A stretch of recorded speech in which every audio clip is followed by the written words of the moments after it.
There's a core symptom of trauma that most people don't know about. It's very strong, and it can be very limiting for your life. It's not only associated with trauma, but it's almost universal in people who are traumatized as children, and it drives virtually every other trauma symptom, meaning until you've learned to identify and heal it, it's hard to change the other symptoms. And yet you may never have heard of this. It's called neurological dysregulation. And when you know about it, the possibility of healing and changing your life go way up.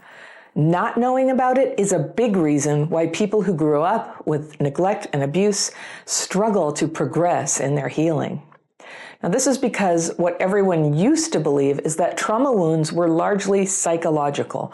The problem was emotional, behavioral, maybe cultural.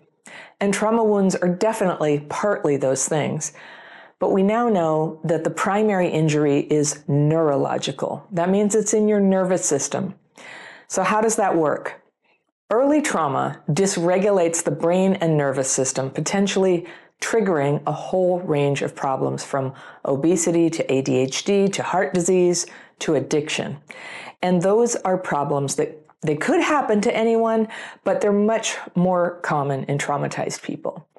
It's more than that, though. For people with childhood PTSD, just being dysregulated is a problem, and it makes ordinary things in your life ridiculously hard. Things like reading a book, spending time alone, getting somewhere on time, expressing an opinion, or dealing with feeling left out. All these things can set off dysregulation. If you could see an MRI image of a brain in this dysregulated state, you'd see the front left cortex go dim and inactive, and that hampers the ability to reason and pay attention. You'd see the right front cortex flaring wildly, and that's a flood of emotions. So you have suppressed reasoning, overreactive emotions, and then it gets hard to process emotions and thoughts. So what happens is you start to feel overwhelmed. It is just building up in there. Do you ever experience that?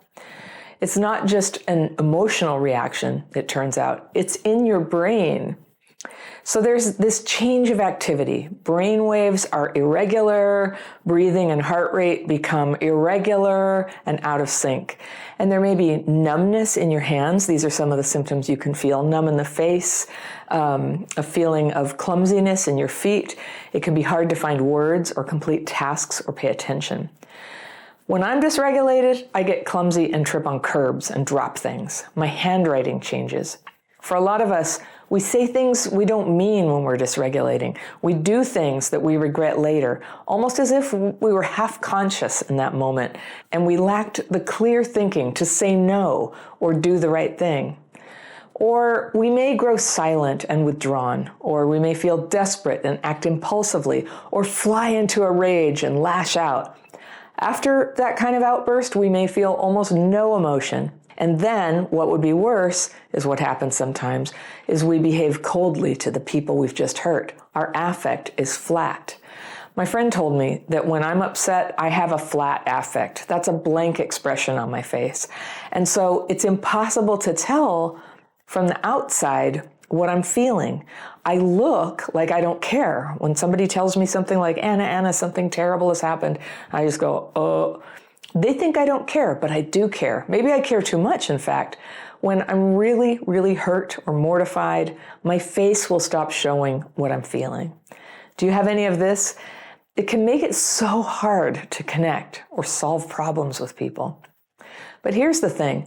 These reactions are not happening because I'm bad or anybody's bad or you're bad or selfish or weak. These reactions are happening, or they're made worse, because the brain is dysregulated. Nobody knew this before, not doctors, not therapists, nobody knew, but now we know. Now, for better and worse, people usually can't tell you're dysregulated by looking at you, which can be good because sometimes that's just a private thing. You want to look like you have it together. But on the other hand, when people can't see what's going on with you, you can end up getting into the habit of hiding how you really feel, where you're in this dance where people assume you're okay, you pretend you're okay. Actually, you're feeling disconnected and uncomfortable, and you're not going to have a chance to talk to them about it. Have you ever had to think really hard about how to hold your face in a weird situation so it looks like you're having the appropriate response to whatever the other person is saying? Because when you're dysregulated, it's hard to even hear what they're saying, let alone think of how you're supposed to act. Dysregulation gets activated when you're confronted with stressors and crises. And remember, it can suppress your ability to reason while it amps up your emotions. So you see how this explains so much, why those of us with childhood PTSD appear to keep making the same bad choices over and over, even when we say we're never going to do it again. And we do mean we're never going to do it again. But then you look around and there you are, you're doing it again. So I'm here to tell you, you can break this cycle. You really are capable of making good choices and good changes. And it gets way easier when you learn to re-regulate. So how do you know when dysregulation is happening? Let's start with the regulated state and what that feels like. When you're calm, brain activity is even and it's driving body responses and emotions in an even and predictable way. But when strong emotions trigger dysregulation, it can feel like a bad chemical just started running through your body. And I've noticed it feels a little bit like a migraine coming on if you get migraines. There's a moment where you know it's coming and it's too late to turn back. Dysregulation is like that. Or sometimes it feels like I've never had a seizure, but it's what I imagine a seizure feels like right before it starts, like something is starting to rise up in your nervous system and it's getting ready to kind of take over. Your thinking changes and you can go into reactivity. You might withdraw and go silent or get confused and blurt things out or panic. And it's hard to perceive accurately what's going on in those moments, like, wait a minute, what just happened? And you might totally misread whether another person is angry or not, or dangerous or safe, and you can't tell whether your words and actions are appropriate to the situation. And sometimes you don't get perspective on what was really happening until days later. So the trick to noticing dysregulation is to recognize the signs, and they might be a little different in different people. So here are some clues. You feel spaced out. You're at a loss for words. You can't remember where you are. You feel scattered. You're trying to do a lot of things at once, but you're finishing nothing. You're tripping over things, dropping things, losing things, your keys, your purse. Your voice and facial expression go flat, or you're in a rage, or you feel a huge urgency to express what is bothering you. You can't feel parts of your body. You can't feel hands, mouth, face, nose, feet, for example. And dysregulation often begins with a flood of emotion. You get very upset or scared from something that's said or something that happens. But sometimes the trigger isn't anything that you notice. It could be your hormones or a feeling of exhaustion or just waking up in the morning. That could set it off. Setting off, by the way, that's what we call a trigger. And we're not using trigger in the common sense of the word that a lot of people use for upset. I'm talking about something that happens that sets off neurological dysregulation. You can see why it's hard to control your dysregulation at first. So that's what it's like to be dysregulated. The most important question is, what can you do to re-regulate as quickly as possible and stay regulated? So first, notice you're dysregulated. If you can do this one thing, you can control your negative impulses and give yourself the time and space to re-regulate before you begin saying anything or doing anything that could be destructive. Are you flooding with emotion? Are you going numb? Say to yourself, I'm getting dysregulated. Number 2, be safe. This is not a good time to drive a car. You should pull over. I'm serious. And take your time. Don't go running into a crosswalk or try to use heavy equipment. Give all your focus to getting yourself into a physically safe place where you can pause and re-regulate. Number 3, if you are threatened with violence, some of this is not going to apply. So just return all your focus to getting yourself into a physically safe place, whatever it takes.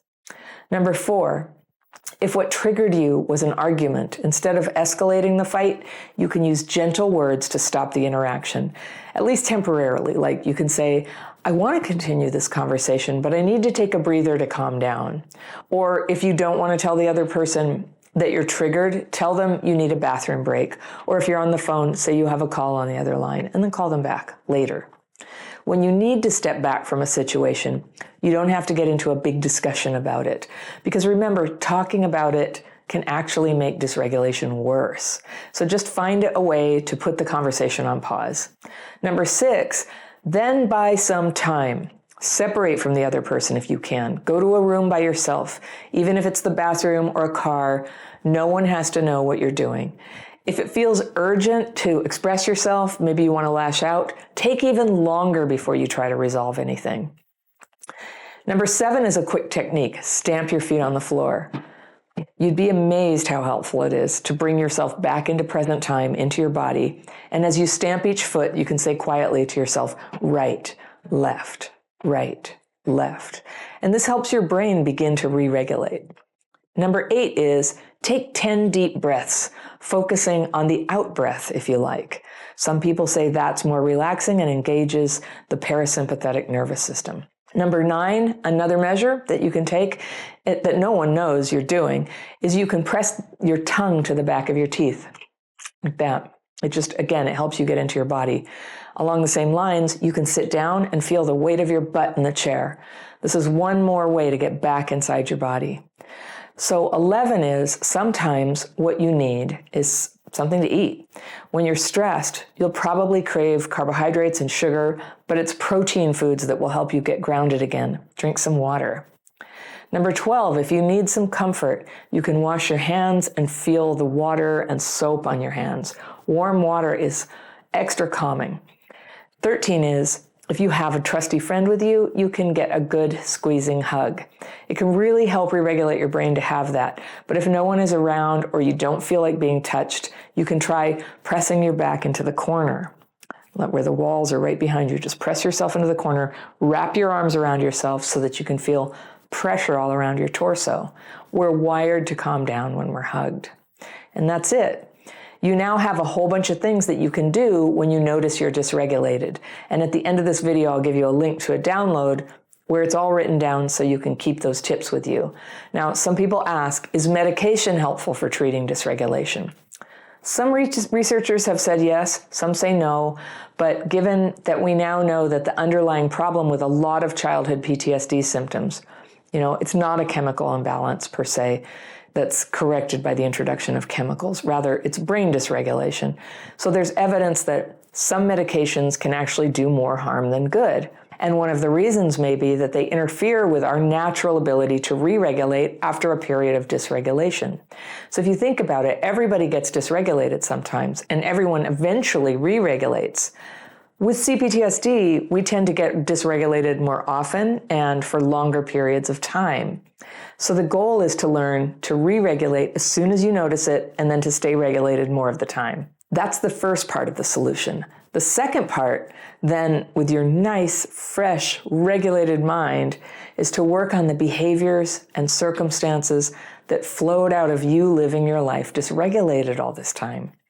The childhood trauma happened, and you definitely were affected, but this is the stuff that holds you back now, the dysregulation and the self-defeating behaviors. So that's the essence of what I teach in my courses and coaching programs, my upcoming book, Learn to Re-Regulate Your Brain and Emotions, and I teach people how to do that. And while it's important to acknowledge what happened to you and get some support for that, the real work of healing is going to be the healing of life problems that are holding you back today. The trauma-driven habits, the behaviors, the reactions you have. Focus on right now and take steps to grow into being your real self, because you were made to be something much more than someone who struggles all the time. And we need you. If you can master re-regulation, you can then have all this space in your life and possibility. You can meet people, you can try things, you can quit things, you can make a positive difference in the world. That's where happiness comes from. And these all become choices when you learn to re-regulate. You can do what you love, you can choose what you want to spend time thinking about. It's a good way of life. If you'd like a copy of my free PDF, Signs of Dysregulation and Emergency Measures to Re-Regulate, you can download that right here, and I will see you very soon.